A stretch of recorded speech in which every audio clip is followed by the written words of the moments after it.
Chapter 3 trigonometric function और exercise 3.1।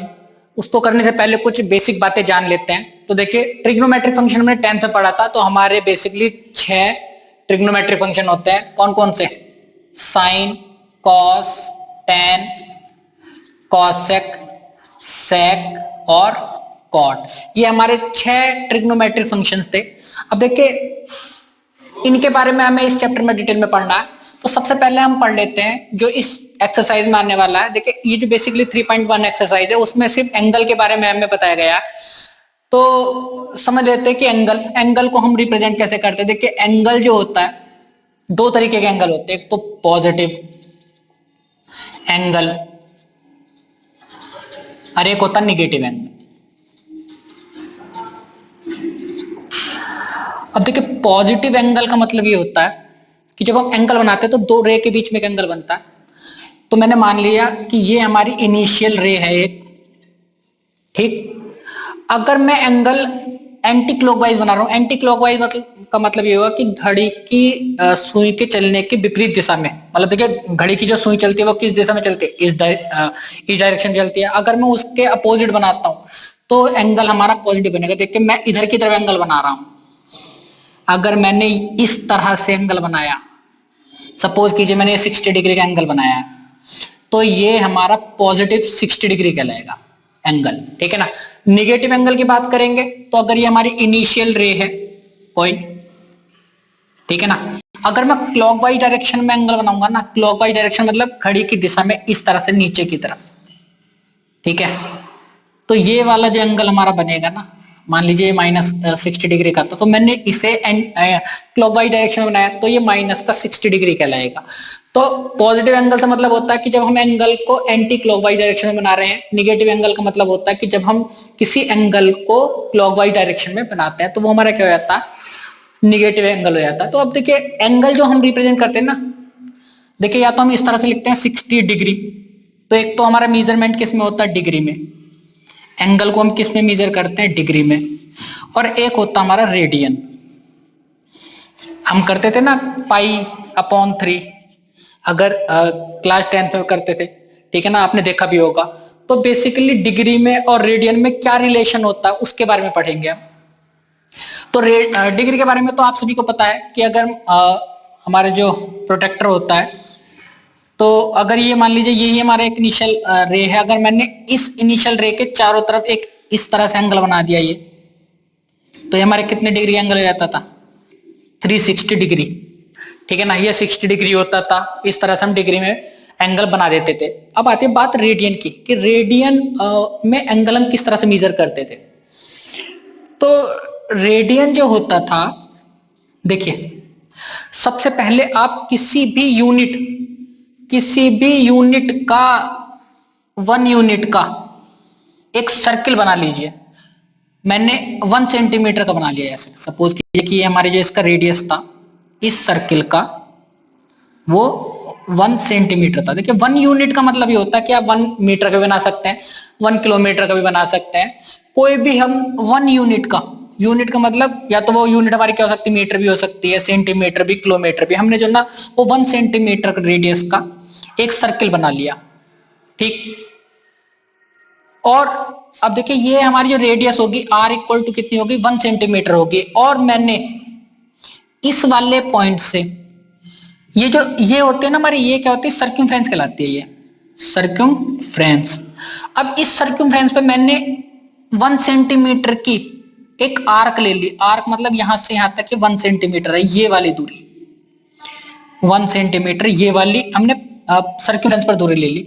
तो इस वाले पॉइंट पर एक एंगल बन जाएगा हमारा ये वाला, ठीक है ना। रेडियस भी 1 सेंटीमीटर और ये हमारी क्या कहलाती है? आर्क।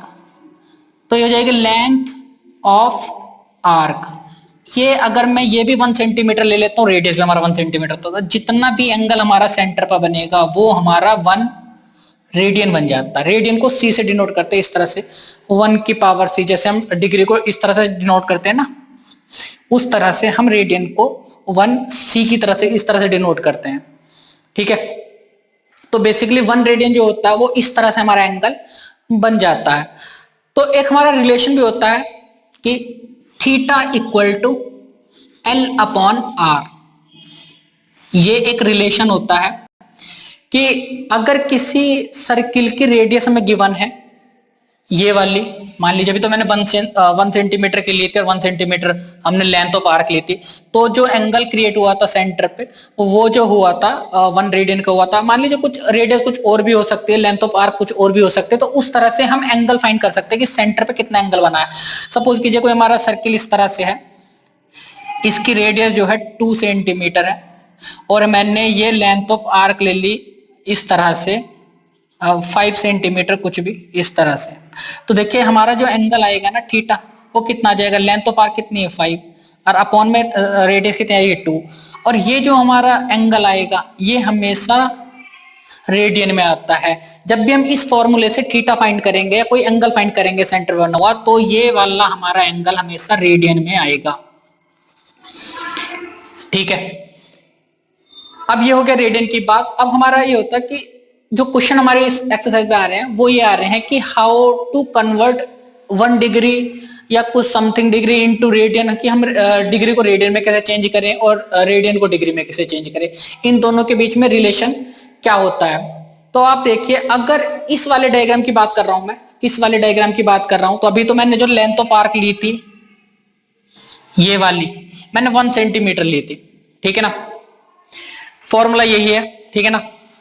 अब आप देख लीजिए कि अगर मैं यहां पर ये जो लेंथ ऑफ आर्क है ये वाली, इसकी रेडियस हमने आर ली थी, और अगर मैं ये वाली जो सर्कमफ्रेंस है, तो अगर इसकी रेडियस मैंने आर मान ली, या मैं इस वाले किसी भी ट्रायंगल उसकी बात कर सकता हूं, अगर इसकी हमारी रेडियस आर है तो इसका सर्कमफ्रेंस का फॉर्मूला कितना हो जाएगा, 2 पाई आर हो जाएगा, नहीं हो जाएगा, ठीक है ना। अगर इसकी रेडियस आर है तो सर्कमफ्रेंस हमारी कितनी हो जाएगी, 2 पाई आर हो जाएगी। इसका मतलब ये है कि अगर मैं पूरी लेंथ ले लेता हूं, ये आर्क पूरी इस तरह से ले लेता हूं, तो हमारे देखिए थीटा क्या आ जाएगा, थीटा इक्वल टू इस लेंथ की जगह मैं कितना पुट कर सकता हूं, सर्कमफ्रेंस पूरा, तो कितना हो जाएगा 2 पाई आर, और अपॉन में क्या होता है, रेडियस तो पहले से है तो आर से आर कट जाएगा, तो थीटा इक्वल टू कितना हो जाएगा 2 पाई।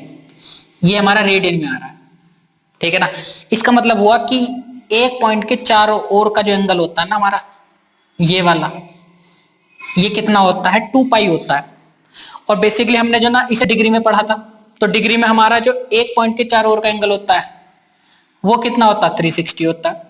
तो इसका मतलब ये हुआ कि भाई 2 पाई जो है वो किसके इक्वल हो गया, 2 पाई रेडियन जो हो गया वो 360 डिग्री के इक्वल हो गया, ठीक है ना। तो डिग्री और रेडियन में यहां से हमें रिलेशन मिल जाएगा। अब देखिए अगर मैं सिर्फ पाई पाई की बात करूं कि पाई रेडियन में कितने डिग्री हो जाएंगे, तो ये 2 जो ना हमारा अपॉन में चला गया। आपको पता भी होगा कि हम पाई की जो वैल्यू लेते हैं वो 180 लेते हैं, तो भैया पाई रेडियन जो है 180 डिग्री के इक्वल हो गया, ठीक। और 1 अगर मैं कहूं कि 1 रेडियन किसके इक्वल हो जाएगा, तो वो हो जाएगा 180 डिग्री अपॉन पाई के इक्वल हो जाएगा, ठीक है ना।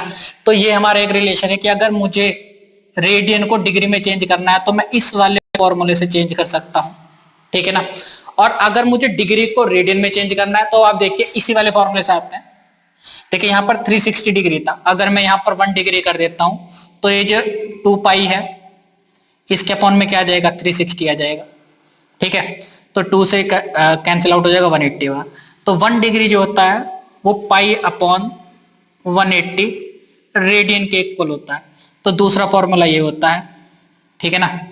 इससे हमें डिग्री में कोई अगर डिग्री में हमें एंगल मेजर दे रखा है तो उसको हम किस में चेंज कर सकते हैं, रेडियन में चेंज कर सकते हैं। एक एग्जांपल देख लेते हैं, हमें बुक में भी एग्जांपल दिए हुए हैं।